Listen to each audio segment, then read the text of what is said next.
Mi jefa me pidió alterar los informes financieros de la empresa, creyendo, ingenuamente o quizás por pura arrogancia, que yo sería su cómplice silenciosa, su sombra leal, su marioneta particular en un juego de fraude corporativo. Pero lo que ella no sabía, lo que Laura jamás podría prever, es que yo, Carla Morales, no era una pieza fácil de manipular, ni una ingenua empleada a la que se pudiera intimidar. Yo estaba, con una paciencia casi glacial, una meticulosidad obsesiva y una metodología implacable, guardando cada correo, cada instrucción susurrada, cada palabra dicha en las entrelíneas, cada silencio ensordecedor que revelaba su verdadera intención y la magnitud de su desesperación. Cada pequeño detalle era una pieza que encajaba perfectamente en el rompecabezas de su propia destrucción. Y al final, la ironía del destino fue brutal, la revuelta fue esmagadora y absolutamente catártica. Fue ella quien terminó con todo perdido, cada migaja de su carrera, de su reputación, de su futuro profesional y personal, en una caída tan espectacular como minuciosamente merecida y magistralmente planeada por mí. Si alguna vez, en su vida profesional o personal, sintieron el frío aliento de la traición, si intentaron arrastrarlos a una mentira, a un esquema sucio, a una trampa donde ustedes serían el chivo expiatorio para salvar la propia piel de otros, para encubrir la incompetencia y la deshonestidad ajena, den un like a este video y suscríbanse al canal. Porque esta historia no es solo un relato de justicia, no es solo otro caso de el bien vence al mal, donde todo se resuelve de forma sencilla. Es un guía, un manual práctico, una inspiración para quien busca retribución, pero de forma inteligente. Va a mostrarles, paso a paso, que la justicia, cuando se planea con inteligencia fría, con una paciencia que roza el cálculo estratégico y con una ejecución impecable, casi artística, no falla. De hecho, y que quede claro, a veces, la justicia tiene un nombre muy específico, venganza. Y esa venganza se sirve fría, muy, muy fría, pero con un sabor inigualable a victoria, un sabor que llena el alma y trae una paz profunda y duradera. El preludio, mi vida profesional y la esencia de Carla. Mi nombre es Carla Morales, tengo 34 años, y mi vida, o una parte muy significativa de ella, se desarrolla dentro de las paredes de cristal y concreto de una empresa de mediano porte, ubicada en el vibrante y, a menudo, caótico sector administrativo de Sao Paulo. Nuestra ciudad es un verdadero caldero de negocios, un ecosistema donde la competencia es feroz, los tiburones nadan en aguas infestadas de ambición, y la ética, lamentablemente, es tratada con frecuencia como un lujo dispensable, algo que se arroja por la ventana en nombre del lucro y del ascenso corporativo. Desde hace más de 6 años, soy el cerebro detrás de los números, la guardiana celosa de las finanzas, la encargada principal de consolidar todos los informes internos. Y cuando digo todos, me refiero a la espina dorsal de la operación, desde los informes de gastos más detallados, que requieren una revisión línea por línea, hasta las proyecciones de ingresos más minuciosas, el seguimiento milimétrico del cumplimiento de metas, el análisis de la eficiencia de cada equipo y de cada individuo. Prácticamente, soy el corazón financiero y la memoria histórica de la operación. Es un trabajo que exige una precisión casi quirúrgica, un ojo clínico para detectar la más mínima discrepancia, el más insignificante error, y, sobre todo, una integridad a prueba de balas, una que no se negocia ni se vende por promesas de ascenso o por la presión de un superior. Mi puesto, aunque no siempre visible, es crucial, y el valor de mi palabra y mi trabajo radica en su absoluta veracidad. Siempre he sido, por naturaleza, meticulosa hasta la obsesión. Es una característica que me define. No puedo conciliar el sueño si un número no cuadra, si una hoja de cálculo no cierra a la perfección, si hay un solo desbalance entre ingresos y egresos. Me gusta que las cosas encajen armónicamente, que cada dato esté en su lugar exacto, que los números hablen por sí solos, sin la necesidad de interpretaciones forzadas, de maquillajes fraudulentos o de manipulaciones deshonestas que busquen alterar la realidad. Mi mantra siempre ha sido claro, una especie de brújula moral: los números no mienten, la gente, sí. Nunca, jamás, ni en mis peores pesadillas más oscuras, pensé que esa misma obsesión por el orden, por la verdad, por la transparencia total y por el registro meticuloso sería la clave, no solo para salvarme de una trampa que parecía diseñada para mí, sino para destruir por completo a alguien que, con una frialdad calculada, con una ambición desmedida y una total falta de escrúpulos, intentó hundirme y usarme como un simple y desechable escalón en su frenética escalada de poder. La atmósfera previa a la crisis, sembrando la semilla de la angustia, todo comenzó hace unos 8 o 9 meses. Recuerdo el mes con claridad, era septiembre, las hojas de los árboles comenzaban a cambiar de color, pero en nuestra oficina, la atmósfera era sombría, cargada de una incertidumbre que se podía cortar con un cuchillo. La tensión era palpable, casi asfixiante. Los pasillos, antes llenos de conversaciones triviales y risas, ahora resonaban con susurros, con miradas de reojo y con una ansiedad generalizada. Se corría el rumor, persistente como una mala hierba, de auditorías internas inminentes. La palabra auditoría era como una condena a muerte para muchos. Se hablaba de despidos masivos, eufemísticamente llamados optimización de la estructura, una frase que helaba la sangre. La presión de la alta dirección, ejercida a través de correos electrónicos con un tono cada vez más exigente, y reuniones a puerta cerrada que duraban horas, era asfixiante. Cada mensaje parecía un ultimátum, cada informe, una sentencia. Y en medio de ese caos generalizado, en ese ambiente de pánico silencioso, mi jefa directa, Laura Méndez, una mujer que siempre había sido un ejemplo de ambición desmedida y un profesionalismo impecable, empezó a actuar de una forma radicalmente diferente a su habitual. Su comportamiento, antes predeciblemente ambicioso y calculador, siempre con una sonrisa forzada y una agenda oculta, se tornó errático, desesperado, casi al borde del pánico. Era como si una grieta se hubiera abierto en su armadura de control. Ella siempre fue ambiciosa, de eso no cabía la menor duda. Su ascenso había sido meteórico, impulsado por una sed insaciable de poder, de influencia, de privilegios. Pero últimamente, era dolorosamente evidente que se estaba ahogando. Se estaba ahogando en sus propias promesas incumplidas a la dirección, en las proyecciones financieras que nunca se materializaban, y en el peso abrumador de los resultados consistentemente malos de su departamento. Las metas no se cumplían, los proyectos se arrastraban, los plazos se ignoraban, y la culpa, aunque ella intentara desviarla, recaía directamente sobre su gestión deficiente. Se la veía más nerviosa, con ojeras, y sus conversaciones telefónicas en la oficina se volvieron más frecuentes y discretas. El momento crucial, la petición inaceptable fue un viernes por la tarde. El día estaba terminando, el sol se ponía, tiñendo el cielo de naranjas y violetas, y la mayoría de las personas ya se habían ido a casa, buscando el merecido descanso del fin de semana. El único sonido en la oficina era el zumbido monótono de los ordenadores, un eco de la jornada laboral que terminaba, y la luz cálida del atardecer se colaba por las ventanas, proyectando sombras largas y solitarias en el suelo pulido. Yo estaba a punto de apagar mi monitor, sintiendo el peso de una semana agotadora, cuando Laura se acercó a mi escritorio. Su andar era inusualmente vacilante, sus hombros un poco caídos, y la voz, cuando finalmente habló, fue suave, casi maternal, engañosamente tranquila, pero cargada de una tensión que pude sentir en cada fibra de mi ser, como una corriente eléctrica. Carla, necesito que hablemos un momento, a solas. Por favor, cierra la puerta de mi oficina. Es algo, delicado y confidencial.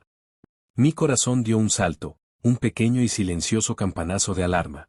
Conociendo a Laura, sabía que delicado y confidencial significaba invariablemente problemático, ilegal y potencialmente desastroso. Una vez dentro de su oficina, con la puerta cerrada y las persianas bajadas, ella me miró con una expresión que intentaba ser de complicidad, pero que denotaba desesperación. Carla, este mes, los números, bueno, mira, necesitamos que se vean un poco mejores en el informe final. Nada grave, por supuesto, por favor, no te asustes. Solo una ajustada estratégica, ya sabes, para que la dirección no se preocupe tanto. Es para el bien de todos, de la estabilidad del área, para que no haya recortes de personal, para que mantengamos nuestra posición. Es una situación complicada, y necesitamos apoyo mutuo. Me congelé. La expresión ajustada estratégica resonó en mi cabeza como una sirena de emergencia. Era el eufemismo perfecto para mentira, para fraude, para manipulación. ¿Ajustada estratégica? Repetí, mis ojos fijos en los suyos, tratando de leer lo que sucedía detrás de esa fachada controlada, intentando forzarla a ser más explícita, aunque sabía que ella nunca caería en esa trampa. No dejaría evidencia verbal directa. Sí, Carla, tú sabes, no nos hagamos las inocentes. No estamos hablando de falsificar nada grave, por favor, no me malinterpretes, ni de cometer un delito. Solo, hacer que el informe sea un poco más favorable a nuestra gestión. Un poco de maquillaje para la foto, digamos. Para que las cifras parezcan más prometedoras de lo que realmente son, para darle a la dirección la confianza que necesita en este momento crítico, para que no tomen decisiones drásticas que nos afecten a todos. Piensa en el equipo, Carla, en la estabilidad de tu propio empleo. Fue sutil, extremadamente calculada. Laura era una maestra en el arte de la manipulación verbal, siempre plantando la semilla de la ilegalidad sin ensuciarse las manos directamente, dejando la interpretación y la culpa en la otra persona. No era una orden directa para mentir o cometer un fraude flagrante, pero el mensaje entre líneas era clarísimo, cristalino. Ella me estaba pidiendo que distorsionara la verdad, que alterara la realidad de los hechos financieros para proteger su propia imagen, su puesto, su bonificación, costara lo que costara, incluso mi propia integridad. Yo simplemente asentí en silencio, mi mente ya trabajando a 1000 por hora, procesando la información, trazando planes, visualizando los próximos movimientos como en una partida de ajedrez. Esa noche, no dormí. Las opciones giraban en mi cabeza como un carrusel enloquecido, cada una con su propio peso moral, profesional y, potencialmente, legal. Sentía una mezcla de indignación y una fría determinación. Tenía dos caminos claros, y elijan bien, porque sus vidas pueden depender de esto. El primero, hacer lo que ella pedía, convertirme en su cómplice silenciosa, en una extensión de su deshonestidad, y cargar con la culpa, la ansiedad constante, el miedo a ser descubierta y el riesgo legal si algo salía mal. Sería sacrificar mi integridad, mi ética y mi carrera por un fraude que no era mío.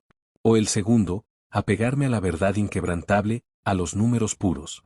Documentar absolutamente cada paso, cada interacción, cada correo electrónico, cada mensaje, cada insinuante sugerencia, y dejar que ella misma, con sus propias acciones y palabras, cavara su tumba, sin que yo necesitara levantar un dedo directamente contra ella, simplemente siendo precisa.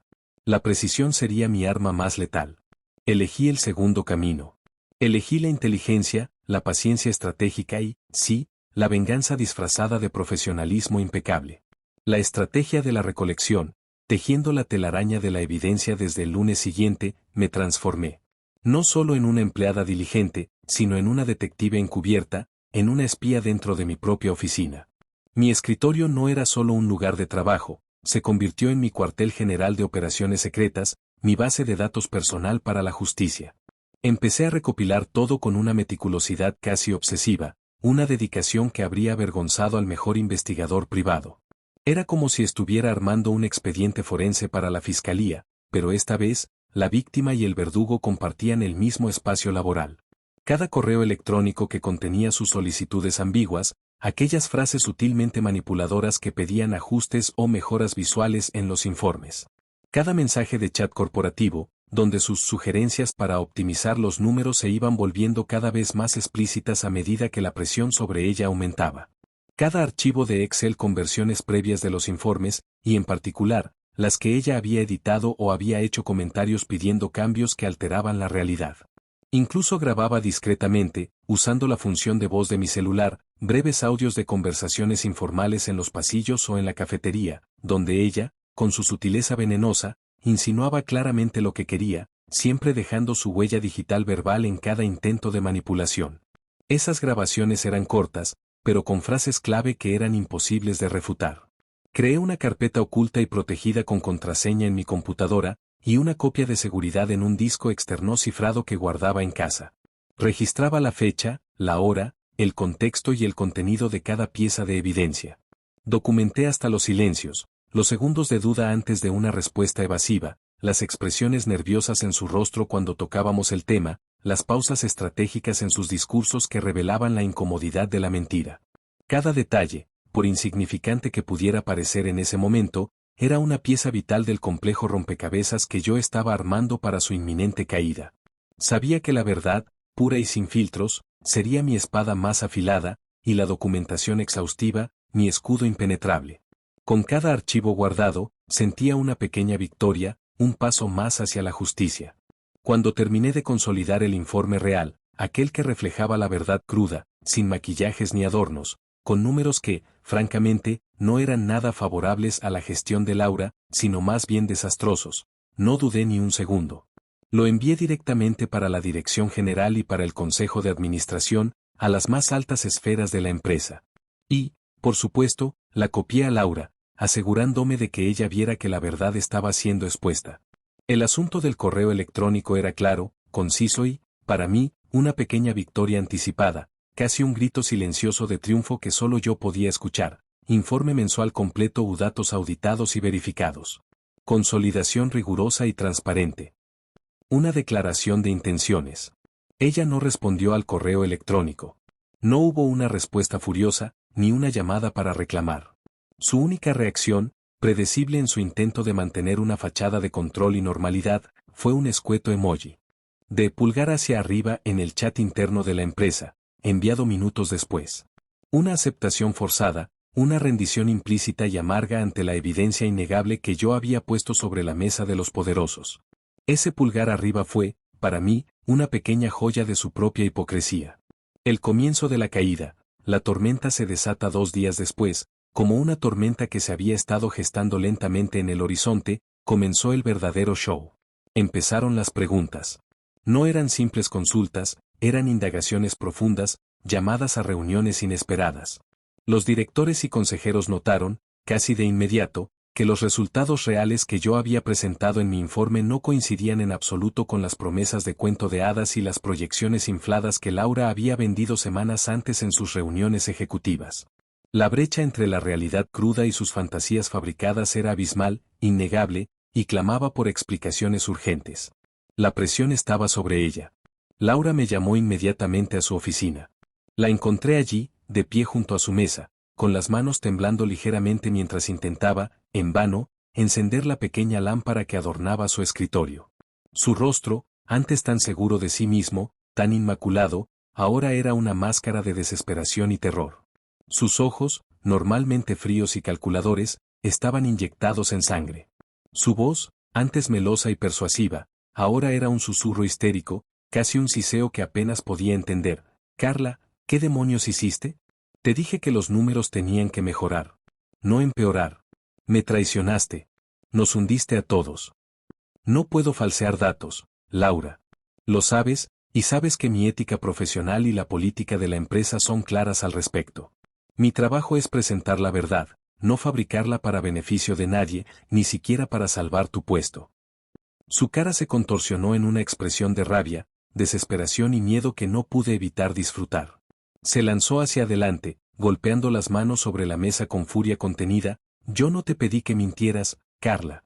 Nunca te pedí eso. Solo que los interpretaras mejor, que buscaras la a mejor luz, para ellos. Que fueras más creativa. ¿Ahora quieres arrastrarme a este pozo que tú misma, con tu incompetencia, cavaste? Yo no respondí, me mantuve en silencio, permitiendo que su rabia se consumiera a sí misma.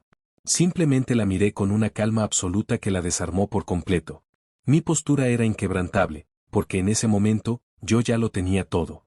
Mis pruebas no eran solo capturas de pantalla aleatorias que ella pudiera desmentir, eran un arsenal completo, cada pieza diseñada para demoler su credibilidad.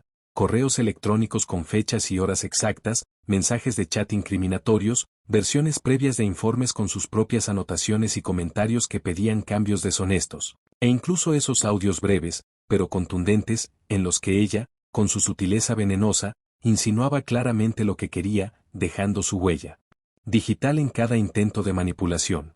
Ella había fabricado su propia soga, y yo solo la estaba apretando. El gran enfrentamiento, la venganza silenciosa y la caída humillante, la confrontación final, para la cual me había preparado mentalmente durante semanas, puliendo cada detalle, revisando cada evidencia, llegó una semana después. Fuimos convocadas a una reunión formal que no presagiaba nada bueno. Estaban presentes el equipo de recursos humanos, el director financiero y 2 gerentes de área, personas de alto nivel y con gran poder de decisión dentro de la empresa, los verdaderos pilares de la organización. La sala de reuniones era fría, impersonal, con una gran mesa de madera oscura que parecía una losa funeraria en el centro. El ambiente era palpable, pesado de tensión, tan denso que parecía que el aire se había vuelto más espeso y difícil de respirar. Laura, con una audacia que rozaba la locura y la desesperación más profunda, intentó, por última vez, culparme. Su voz era firme, aunque sus manos temblaban ligeramente debajo de la mesa, un pequeño tic que no pasó desapercibido. Argumentó que yo había malinterpretado sus instrucciones, que había actuado por cuenta propia, que ella jamás había pedido nada indebido, que todo era un complot en su contra. Se presentó como la víctima, la gestora traicionada por una empleada desleal que buscaba sabotar su gestión por razones personales. Su historia era convincente para quien no conociera los hechos, pero yo estaba preparada para la contraofensiva, mi golpe final. Entonces, con una serenidad que la sorprendió, que desarmó su última línea de defensa, abrí mi laptop, conecté mi memoria USB al proyector. Las luces de la sala fueron sutilmente disminuidas, creando un ambiente de teatro. La pantalla se iluminó, revelando mi expediente digital meticulosamente organizado. Empecé a mostrar todo, metódicamente, cronológicamente, sin prisa, con la calma de un verdugo que cumple su deber. Correos electrónicos con fechas, horas y contenidos explícitos que mostraban sus órdenes veladas. Mensajes de chat con instrucciones que, aunque no directas, no dejaban lugar a dudas sobre sus intenciones. Grabaciones de audio cortas, pero con frases clave que desmentían cada una de sus alegaciones, cada mentira que intentaba articular. Comparé los informes reales con los sugeridos por ella, mostrando la discrepancia brutal, la magnitud del fraude que había intentado orquestar. Fue una exhibición demoledora, irrefutable, que no dejaba lugar a dudas. La verdad se impuso con una fuerza implacable. La sala quedó en un silencio sepulcral, que solo era interrumpido por el suave zumbido del proyector y, quizás, por el latido acelerado de mi propio corazón, que latía con el ritmo de la victoria. Los gerentes se miraban entre sí, con expresiones que oscilaban entre la sorpresa, la indignación y una clara decepción que se reflejaba en sus rostros.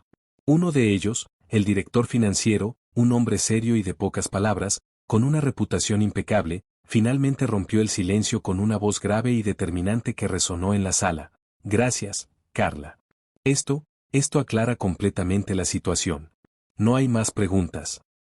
Laura, que hasta entonces mantenía una postura desafiante, aunque con el rostro pálido, no pudo más. No pudo sostener la mirada de ninguno de los presentes. Su rostro se puso completamente blanco, tan blanco como el papel, y sus labios temblaron incontrolablemente, incapaces de articular una sola palabra. La vi encogerse en la silla, como si su cuerpo intentara desaparecer. Su ambición, su arrogancia, su carrera, su futuro, todo lo que había construido sobre cimientos de deshonestidad, se hizo pedazos ante la evidencia irrefutable. Salió de la sala de reuniones con la cabeza baja, sin decir una palabra, humillada y completamente derrotada. La imagen de su caída, para mí, fue la venganza más dulce y perfecta, ejecutada con maestría, sin gritos, sin violencia, sin derramar una sola gota de ira o sangre, solo la fría y calculada verdad. La posguerra, reconstrucción y satisfacción personal días después, se hizo el anuncio interno a todo el personal, la renuncia voluntaria de Laura Méndez. La frase sonaba hueca, vacía. Pero todos, absolutamente todos en la empresa, desde el pasante más novato hasta el CEO en su oficina de la última planta, sabían que no había nada de voluntario en su partida. Fue un despido forzado, una expulsión silenciosa, la única manera digna que la empresa encontró para proteger su imagen y evitar un escándalo público aún mayor, que podría haber dañado severamente su reputación. En el mercado. Su reputación personal estaba manchada para siempre, su carrera, probablemente, terminada. Las noticias corren rápido en el mundo corporativo, y su nombre llevaría una mancha indeleble. Yo no grité. No la humillé públicamente en el proceso. No busqué el escándalo ni el escenario para mi victoria personal. No hice justicia con ira o con un espectáculo innecesario que me habría puesto al mismo nivel que ella.